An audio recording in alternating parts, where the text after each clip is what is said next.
സ്വർണ്ണവില തകർന്ന ശേഷം ഭയങ്കരമായ രീതിയിൽ ഇപ്പോൾ കുതിച്ചുയർന്നു കൊണ്ടേയിരിക്കുക കേട്ടോ. എന്താ കാരണം എന്നല്ലേ, അതിന് ഭയങ്കരമായ രീതിയിൽ കുതിച്ചുയർന്നു എന്ന് പറഞ്ഞു കഴിഞ്ഞാൽ എന്താ എന്നുള്ളത് പൂർണ്ണമായിട്ടും കേൾക്കണം, എന്നിട്ട് വേണം നിങ്ങളതിലേക്ക് എത്താൻ. എന്താണെന്ന് പറഞ്ഞു വെച്ച് കഴിഞ്ഞാൽ, അടച്ചിട്ട റൂമിൽ അവർ സംസാരിക്കാൻ വേണ്ടി അവർ വന്നു. ഞാൻ പറഞ്ഞല്ലോ, വാഹനങ്ങൾ എത്തി നേരത്തെ. പിന്നീട് അവർ റൂമിൽ കയറി വെറും 2 മണിക്കൂറിൽ കുറവ്, 2 മണിക്കൂറിനേക്കാളും കുറവ് സമയമേ അവർ റൂമിൽ എന്താക്കിയിട്ടുള്ളൂ, ചിലവഴിച്ചിട്ടുണ്ടായിരുന്നുള്ളൂ. കുറേ സമയം അവർ നിന്നിട്ടുണ്ടായിരുന്നില്ല.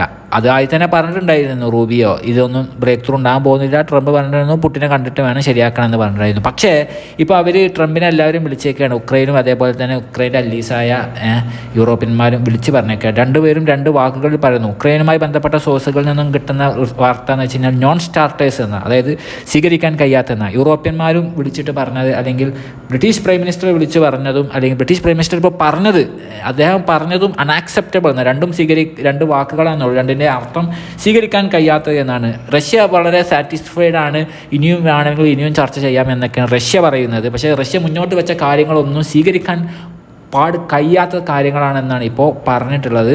ഉക്രൈനും അതേപോലെ തന്നെ ഉക്രൈൻ്റെ ബന്ധപ്പെട്ട സോഴ്സുകളിൽ നിന്നാണ്, ഉക്രൈൻ നേരിട്ട് വന്ന് പറഞ്ഞതല്ല.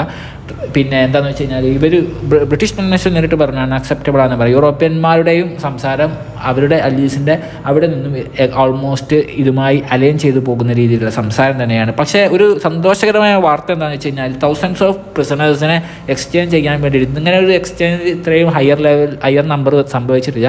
അതിന് 2 പേരും റെഡിയായി. പക്ഷേ വേറൊരു കാര്യം കൂടിയുണ്ട്, ഉക്രൈൻ കൂടുതൽ ഉപരോധങ്ങൾ റഷ്യക്ക് മേൽ ചുമത്തണം എന്ന് അവരുടെ അലീസിനോട് കൂടുതൽ ആവശ്യപ്പെട്ടിട്ടുണ്ട്. എന്തായാലും സീസ് ഫയർ നടന്നില്ല എന്ന്, ഒരു 30 ദിവസത്തെ ഒരു സഡൻ സീസ് ഫയർ ആയിരുന്നു മുന്നോട്ട് വെച്ചിട്ടുണ്ടായിരുന്നു.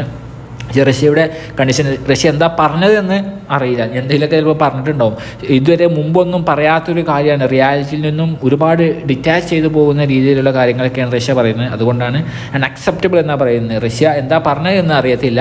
ഇനി ഈ ഭൂമി ഇപ്പോൾ പിടിച്ചെടുത്ത ഭൂമി റഷ്യക്ക് തന്നെ വേണം എന്ന് പറഞ്ഞതിനാണോ ഇവർ അൺഅക്സെപ്റ്റബിൾ എന്ന് പറഞ്ഞതോ എന്നുള്ളതൊന്നും അറിയത്തില്ല. റഷ്യ എന്തായാലും 5 പിടിച്ചെടുത്ത ഭൂമികൾ വിട്ടുകൊടുക്കാൻ തയ്യാറായിട്ടുണ്ടാവില്ല. എന്നാൽ അവരുടെ ഭൂമി 1/5 റഷ്യ പിടിച്ചത് വിട്ടുകൊടുക്കാൻ ഉക്രൈനും റെഡി ആയിട്ടുണ്ടോ ഇല്ലേ എന്നുള്ളതാണ് ഏറ്റവും പ്രധാനം. അത് തന്നെയായിരിക്കും ഇതിലെ ഏറ്റവും വലിയ കാര്യം.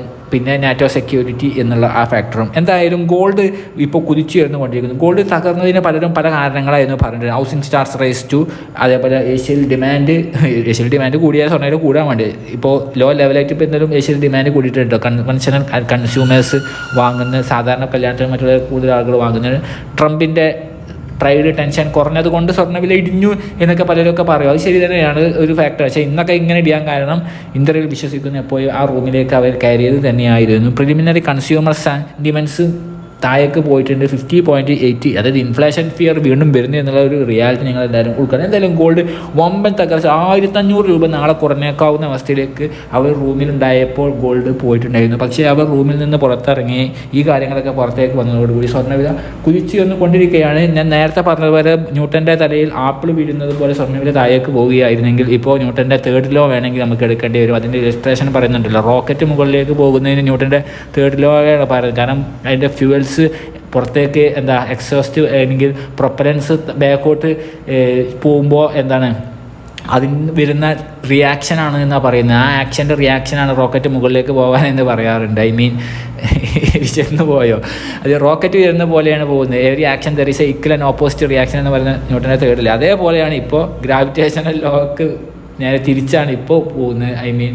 3rd ലോക്ക് അനുസൃതമായിട്ടാണ് ഗോൾഡ് ഇപ്പോൾ ഇവർ സീസ് ഫെയർ എന്ന് പറയുന്ന, ഇല്ല എന്ന് പറയുന്ന ആ ആക്ഷൻ ആ ഒരു സംസാരം, അതിനുശേഷം അതൊരു ആക്ഷനാക്കി പരിഗണിക്കില്ല. അതിൻ്റെ റിയാക്ഷനായിട്ട് തന്നെ ഗോൾഡ് വൺ ഉയർച്ചയിലേക്ക് പോയിക്കൊണ്ടേയിരിക്കുകയാണ് ഇപ്പോൾ. എന്നാലും ഇപ്പോൾ ഉള്ള പ്രൈസ് എന്ന് വെച്ച് കഴിഞ്ഞാൽ 1500 രൂപ കുറഞ്ഞേക്കാവുന്ന അവസ്ഥയിൽ നിന്ന് ഗോൾഡ് ഇങ്ങനെ 960, 920, 850 അങ്ങനെ 800 രൂപക്കായിട്ടില്ല. അങ്ങനെ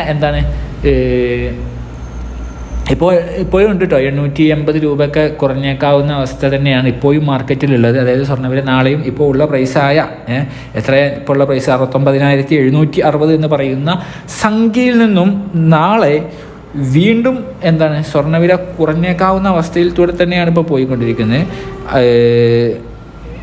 ഈ 880 രൂപ. പക്ഷേ കയറുന്നുണ്ട്, ഞാൻ പറഞ്ഞില്ല, റോക്കറ്റ് മേലോട്ട് കയറുന്നുണ്ട്.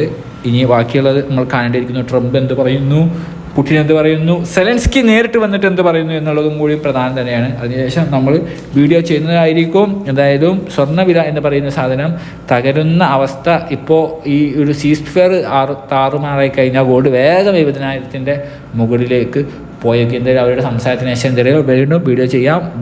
ഓക്കെ.